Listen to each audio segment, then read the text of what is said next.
teman-teman sekalian, kalau terjadi kemungkaran di depan mata Anda harus dipungkiri. Dan Allah berikan keringanan dalam poin ini. Yang kita wajib seru dan kita wajib pungkiri adalah sesuatu yang kelihatan depan mata kita.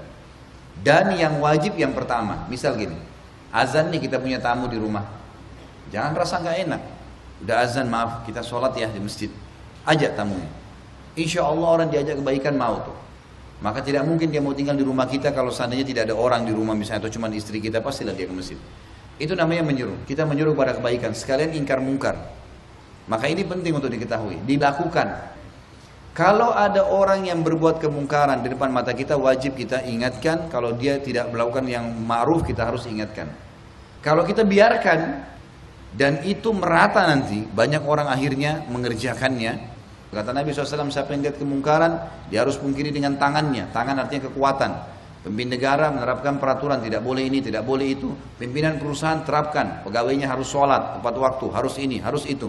Kemudian rumah tangga, suami mewajibkan istrinya pakai jilbab, menerapkan perintah-perintah agama, anak-anaknya nggak boleh melanggar maksiat.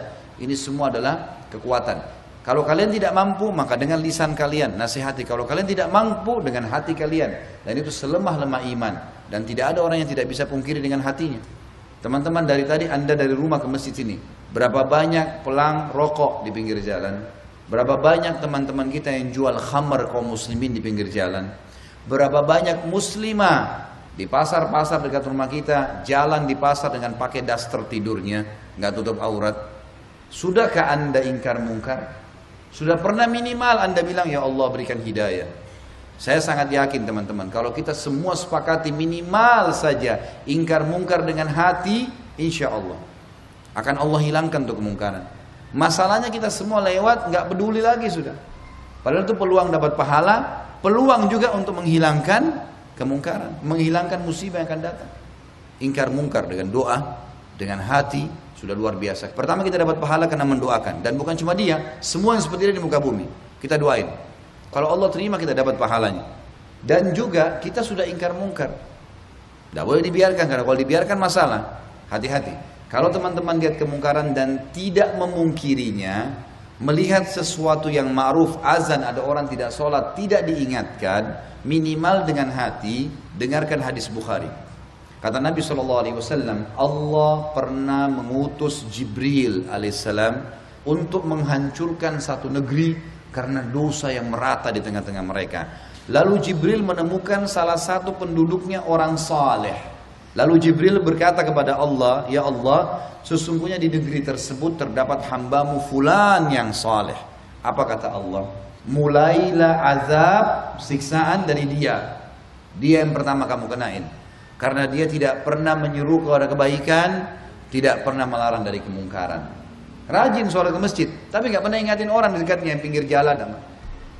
Di depan masjid kadang-kadang kita di Indonesia ini subhanallah, azan duduk depan masjid, azan dengar, iqamah, sholat, ingatkan, cuma bilang saja. Maka itu sudah luar biasa. Karena kalau tidak, musibah datang, kita yang paling pertama diancam oleh Allah Subhanahu Wa Taala. Teman-teman sekarang ada kisah yang berhubungan dengan masalah ini. Kaum sebelum kita di sebuah negeri namanya negeri Ila.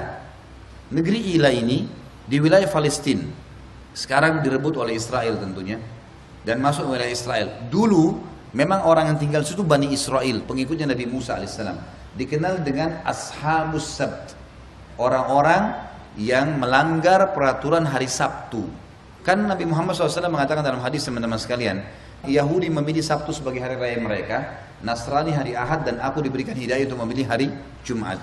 Jadi ini masing-masing hari raya dari 3 agama profetis atau Samawiyah ini. Yahudi di hari Sabtu dalam hukum Taurat, mereka nggak boleh melakukan kegiatan apapun.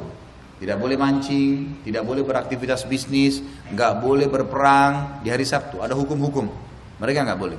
Kebetulan penduduk negeri Ila ini tinggal pas di pesisir pantai, dan Allah Subhanahu Wa Taala menurunkan hukum pada mereka tidak boleh mancing hari Sabtu. Dari masyarakat negeri Ila ada 3 golongan. Yang pertama orang yang melanggar. Apa yang mereka lakukan? Mereka nggak mancing hari Sabtu secara terang-terangan, tapi mereka masang jala malam Sabtu. Nanti diambil panen ikannya hari Ahad. Mau nipu Allah nih. Bukan cuma manusia ditipu, Allah mau ditipu. Mereka bilang kami nggak mancing, cuma masang jala saja. Sama aja bohong.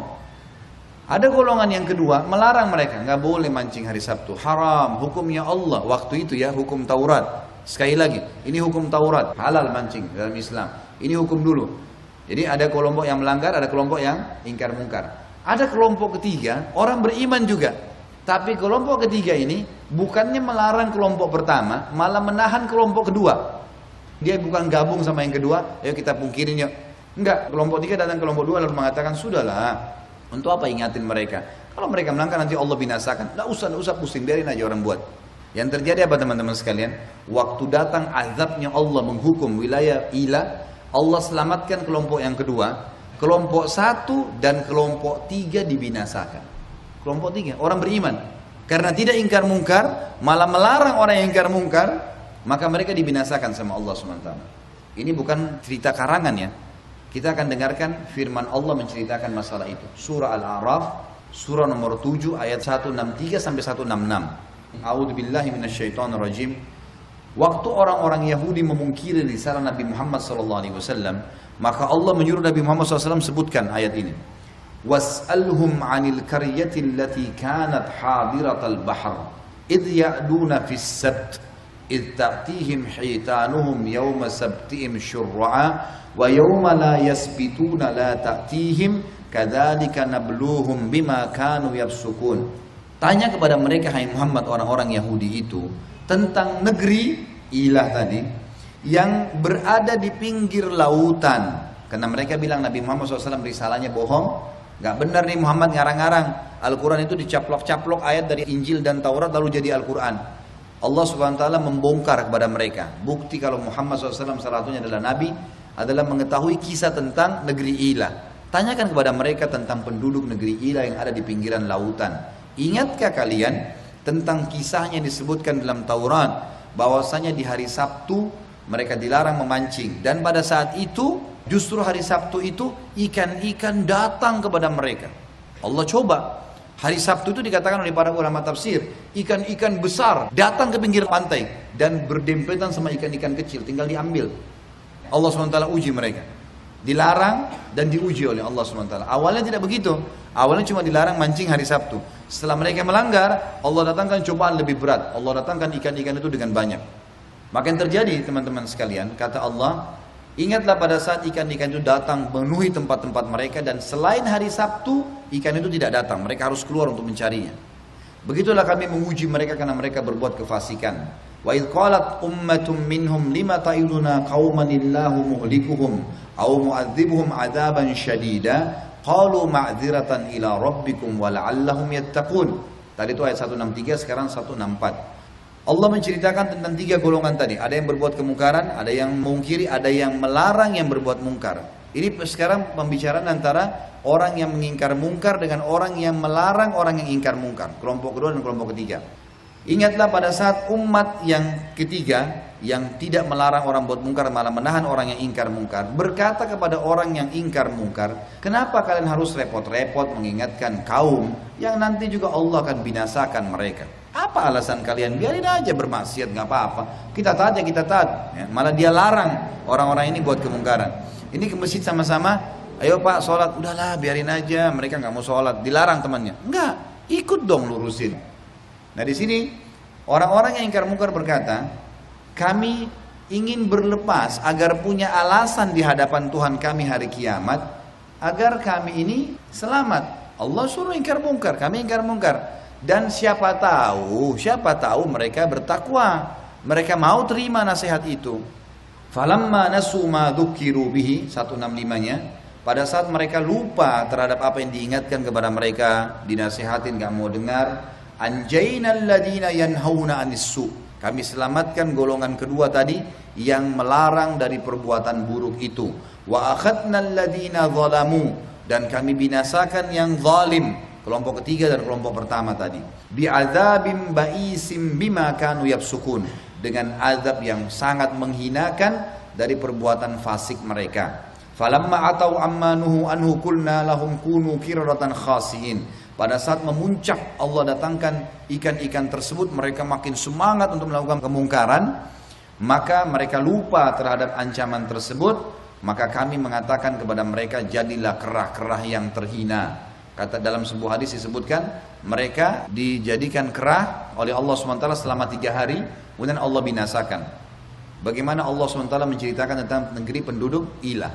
Kesimpulan yang kita ambil daripada ini teman-teman sekalian adalah bagaimana seseorang tidak boleh membiarkan kemungkaran merajalela dan dia harus ingkar mungkar semampunya. Dan tidak boleh diam, minimal dengan hatinya.